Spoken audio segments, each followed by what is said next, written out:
Imagine, like, federal agents are just waiting for your private jet on the tarmac. Oh, wow. That is a nightmare scenario. Right. They seize your devices, and suddenly you are facing this massive liquidity crisis. And then within maybe 72 hours, you are forced to sell the Los Angeles Lakers at a multi-billion-dollar premium to a politically connected billionaire just to stay afloat. Just an incredible sequence of events. It really is. Today, we are looking at what happens when the invisible guardrails, the things keeping the mega-rich, massive tech empires and even global peace in place, when they suddenly just snap. Yeah, because we all kind of rely on these massive systems operating silently in the background, you know? Exactly. We just trust that someone, somewhere, is maintaining the structural integrity of our tech, our financial markets, our legal systems. But when those internal gears get dragged out into bright daylight, the fragility is just impossible to ignore. So welcome to today's deep dive. We are drawing from a really packed August 18, 2026 issue of the Morning Sixpack. It is a massive issue. Seriously. Yeah. And our mission today is to pull back the curtain on that hidden machinery of power. We've got a fascinating roadmap for you today. Where are we starting? We're starting with a $1 trillion lawsuit aimed at dismantling the core mechanics of social media. From there, we'll untangle that suspiciously fast billionaire sports deal I just mentioned. That one is wild. It really is. Then we're going to uncover a genuinely terrifying blind spot in nationwide police surveillance. We'll also break down this really bizarre legal chess move in a high-profile assassination, explore the unsealing of the final Epstein discovery files, and wrap up with a geopolitical ultimatum that is actively squeezing global energy markets. That's a lot of ground to cover. It is. So, okay, let's unpack this. We have to start with the ultimate modern system, right? Social media. Absolutely. 29 states, and this is being led by California, Colorado, Kentucky, and New Jersey. They're taking Meta to federal court in Oakland. And the numbers on this are just staggering. Yeah, they are seeking over $1 trillion in damages. $1 trillion. The core allegation here is that Facebook and Instagram were deliberately built to hook kids and, actively harm their mental health. Which is a heavy accusation. To me, it feels like a casino intentionally removing all the clocks and windows from the building, and these states are finally asking if we can hold the architect liable for the players who simply can't stop pulling the lever. I mean, the casino metaphor definitely works as a starting point, but here is where it sort of breaks down. Okay, how so?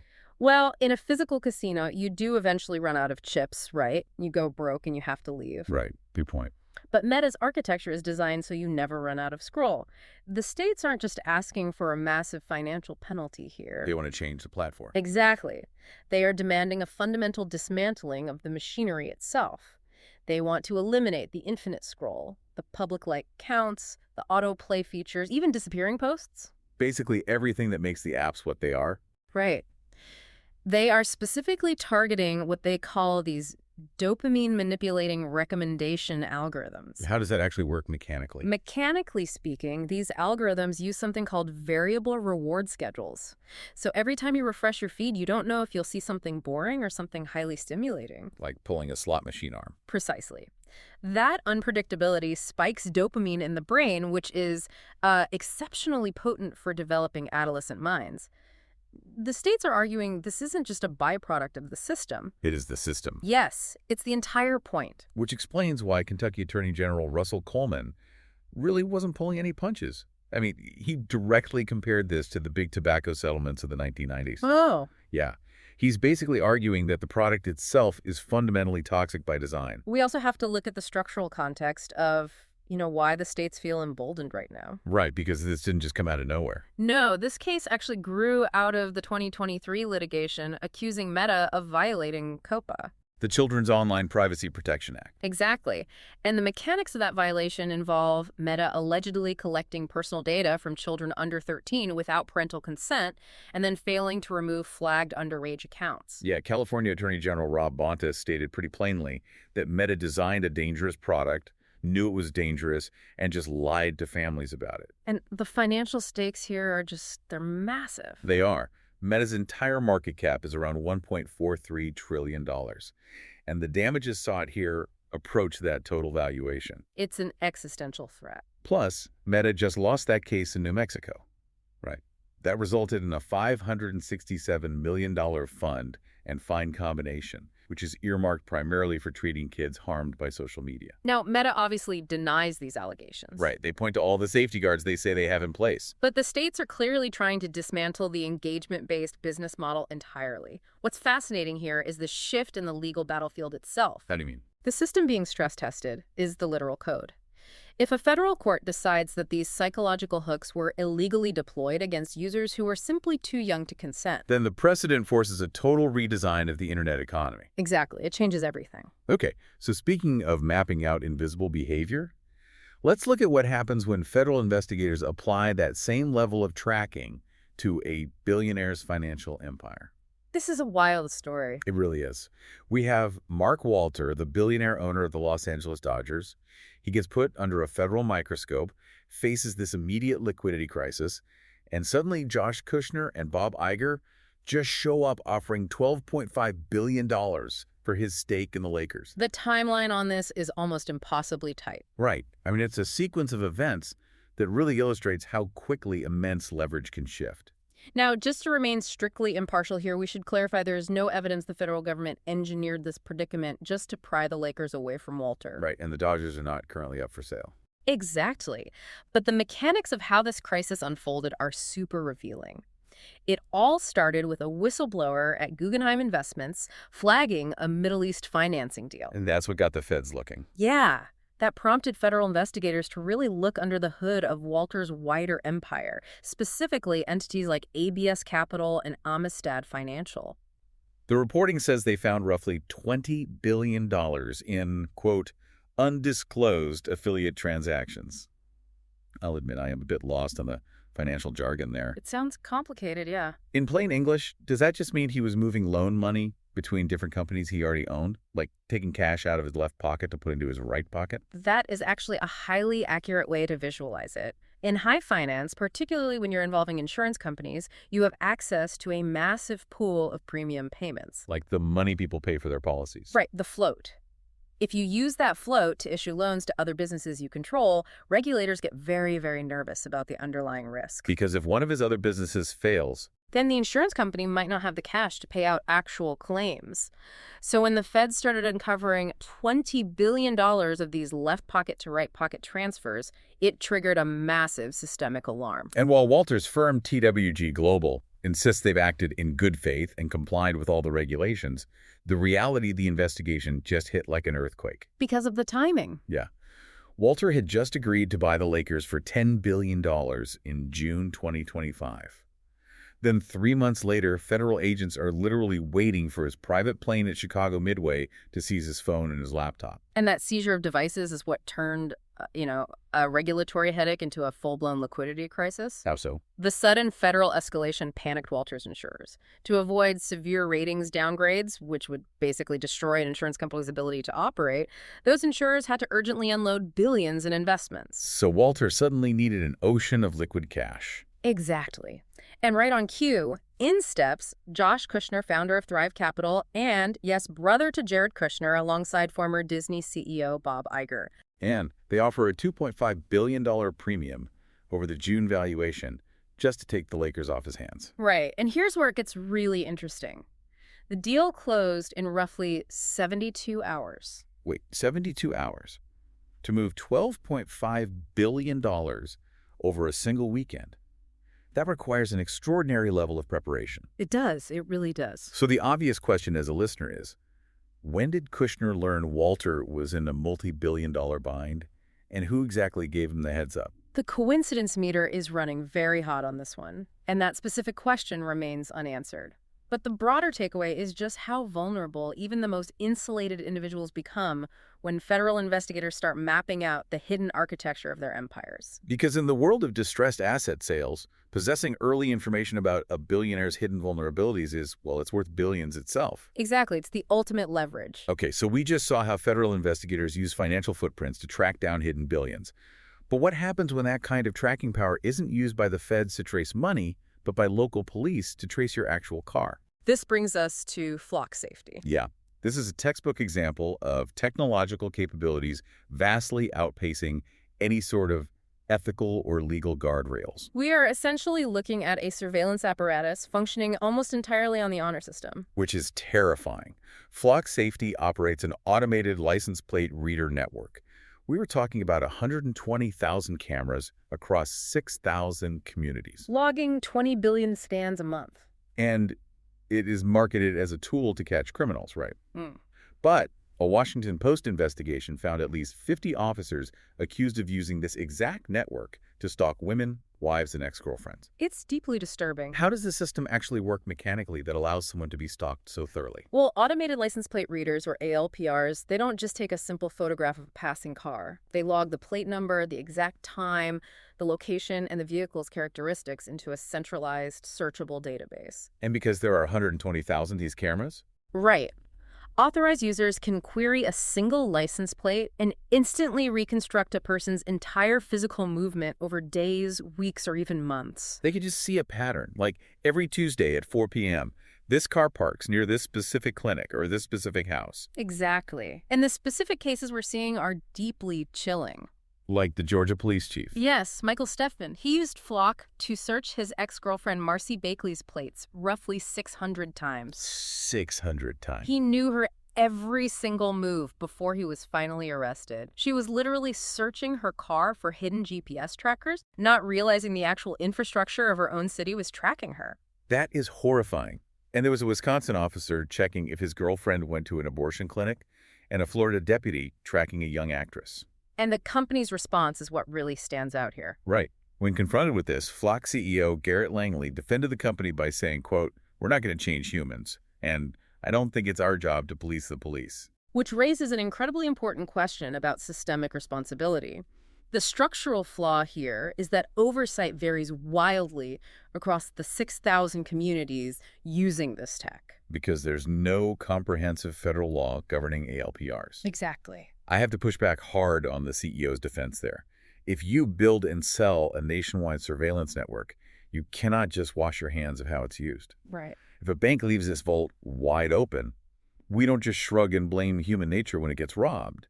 And more importantly, you built the vault. The mechanics of the software itself actually make the abuse easy. Basic safeguards like requiring an officer to input a valid criminal case number before running a search are entirely optional within the Flock system. Optional? Seriously? Yes, and while the company maintains audit logs, leaving the primary barrier to entry as a simple honor system when dealing with tools capable of tracking citizens across state lines, that is profound vulnerability. It is an infrastructure built on assumed trust that just completely ignores the reality of human behavior. Exactly. So that level of unchecked surveillance is a terrifying example of someone abusing a system to stalk a victim. And that actually brings us to a case where stalking took a fatal turn, followed by a really bizarre use of the legal system to try and control the fallout. This is a complex one. I am totally lost on Luigi Mangione's legal strategy here. Basically, Mangione is attempting a highly calculated manipulation of overlapping legal jurisdictions. He's trying to use federal law as a shield against state law. Okay, for those catching up, 28-year-old Luigi Mangione recently pleaded guilty in federal court to the 2024 stalking and killing of UnitedHealthcare CEO Brian Thompson. Right. In court, he flatly stated, quote, "I shot Mr. Thompson and he died. I knew that what I was doing was illegal." He cited his own back pain and grievances with the healthcare system, even detailing how he posed as a wealthy investor to get event information. He laid it all out. But if he is going to federal prison anyway, what does he actually gain by pleading guilty to federal stalking just to dodge a state trial in New York? Let's look at the mechanics of New York's specific legal architecture. New York has unusually strict double jeopardy rules. Okay. The concept of double jeopardy generally prevents you from being tried twice for the exact same crime. Mangione's defense team is essentially using a metaphoric controlled burn. Like in a forest fire. Exactly. Think of it like setting a small fire in your own backyard to burn away the dry brush, so that when the massive state wildfire comes your way, there is nothing left for it to burn. Oh, wow. By pleading guilty to federal charges of stalking resulting in death and accepting a potential life sentence, Mangione is trying to trigger New York's double jeopardy protections. He is taking the federal hit to burn away New York State's jurisdiction to try him for murder for the exact same act. So what does this all mean for the legal system? Because, I know he briefly became this twisted folk hero online to people who are just furious with insurance companies. We really have to separate the societal noise from the legal reality here. Mangione became a Rorschach test for America's collective frustration with the healthcare system. But as prosecutors have firmly maintained, assassination is not a valid form of customer service feedback. Absolutely not. We are just looking at the legal strategy impartially here. Right. And what we are witnessing is an attempt to use the architecture of the justice system to block a full public murder trial at the state level. He is using a guilty plea in one court to preemptively shut down discovery and testimony in another. It's a masterclass in using the architecture of the law to keep things buried. But legal maneuvers designed to hide the truth usually have an expiration date. They do. And we are seeing that play out with the final unsealing of the Epstein discovery documents. We're watching the expiration of elite impunity in real time. Seriously. Yeah. U.S. District Judge Loretta Preska has ordered the release of the remaining records from Virginia Giuffre's 2015 defamation lawsuit against Ghislaine Maxwell. This has been a long time coming. 8 years. It's the culmination of an 8-year legal battle led by journalist Julie K. Brown in the Miami Herald. Maxwell settled that lawsuit back in 2017 for somewhere between $3 and $5 million, clearly assuming the discovery evidence would stay permanently sealed. Of course she did. Right. But with so many famous names like Prince Andrew and Alan Dershowitz, who, all denied involvement, already released back in 2019, why is this specific release of remaining documents so critical? Because the real prize in these documents isn't an internet scavenger hunt for famous names. The appearance of a name in a flight log or an address book is not, mechanically speaking, evidence of a crime. Right, just knowing someone isn't illegal. Exactly. The true structural value of this release is the underlying record. We are talking about sworn depositions and contemporaneous discovery. It is the material that establishes exactly who knew what about Jeffrey Epstein's operation, exactly when they knew it, and what they did about it. The actual receipts, so to speak. Exactly, the receipts. But how are they getting around the legal walls Maxwell built to keep this hidden? She had expensive lawyers setting this up for years. Maxwell had heavily relied on grand jury secrecy arguments to keep this material locked in the court's vault. Historically, grand jury proceedings are strictly confidential to protect the integrity of investigations. Makes sense. But the legal landscape changed. The Epstein Files Transparency Act superseded those secrecy arguments. This act is a specific legal mechanism designed to neutralize the exact loopholes billionaires use to buy silence. Wow. It proves that judicial records shouldn't just disappear simply because the people involved have immense wealth. Precisely. So we're watching the expiration of hidden leverage. But when we look at the global stage, power isn't hiding in sealed documents. It's operating right out in the open, with massive economic consequences. It definitely is. We are looking at a geopolitical standoff that is giving global energy markets extreme whiplash. The intersection of global diplomacy, domestic politics, and raw economic threats is always volatile, and we are seeing that mechanism play out in real time right now. President Trump just declared that the 60-day negotiating window for a permanent deal with Iran is officially dead. The interim ceasefire agreement from June has completely collapsed. Completely. Now Trump is demanding that Iran, quote, put up the white flag of surrender. And he threatened Oman, the country, trying to mediate the reopening of the Strait of Hormuz, saying on Fox News, if Oman gets in the way, we'll bomb the shit out of them. He softened it slightly later, but the threat was very clearly made. Yeah, the words are out there. For those who haven't looked at a map recently, why is Oman's involvement in the Strait of Hormuz so critical to the rest of us? If we connect this to the bigger picture, we have to look at the economic geography. The Strait of Hormuz is essentially the jugular vein of the global energy market. It is a narrow waterway between the Persian Gulf and the Gulf of Oman, and it's only 21 miles wide at its narrowest point.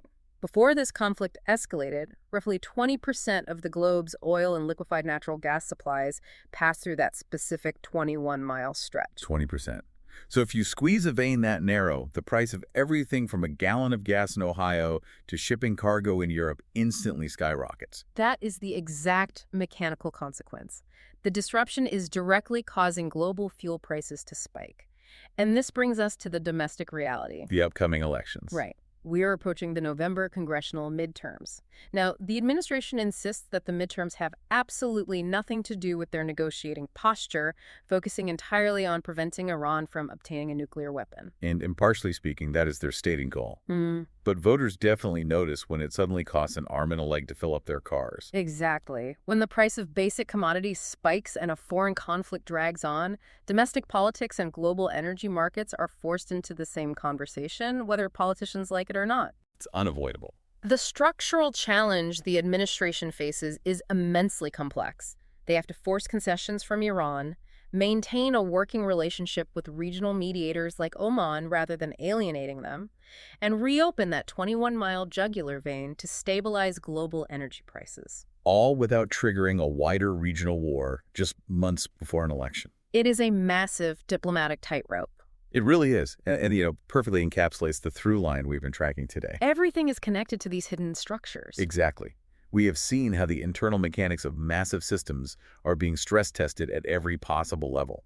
From the variable reward algorithms designing our kids' digital lives at Meta, to the fast-moving billions of distressed sports tycoons dodging federal scrutiny. We've covered a lot. We've looked at the terrifying reality of rogue police surveillance operating on a basic honor system, the exploitation of double-jeopardy firewalls in a murder trial, the legal acts forcing open court vaults that billionaires paid to keep shut, and the explosive geopolitical standoffs dictating the price of global energy. This actually raises a critical final thought for you to consider. Let's hear it. In all of these stories, we see massive institutions, tech giants, local police departments, legal frameworks, and global diplomatic alliances relying heavily on the public's trust to function.